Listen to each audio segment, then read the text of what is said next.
আজ ঢাকার রাজপথে ছিল না শুধু মানুষ, ছিল ফিলিস্তিনের কান্না, ছিল গাজার আর্তনাদ। হাজারো মানুষ একসাথে এক কণ্ঠে বলেছে, ফ্রি প্যালেস্টাইন। এই মিছিল ছিল না শুধু প্রতিবাদ, এটা ছিল এক টুকরো গাজা যেখানে চোখে চোখে আগুন আর হৃদয়ে ছিল ক্ষতবিক্ষত শিশুদের জন্য ব্যথা। কে বলে বাংলাদেশ ছোট দেশ?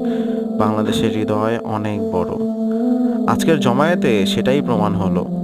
এই জমায়েত দেখিয়ে দিল আমরা নীরব থাকবো না, আমরা দেখিয়ে দেব মানবতা বেঁচে আছে, এই দেশে এখনো আশার আলো জ্বলে। গাজার মাটি রক্তে ভিজে থাকুক না কেন, বাংলাদেশ আজ বলেছে, তোমরা একা না, আমরা তোমাদের পাশে আছি।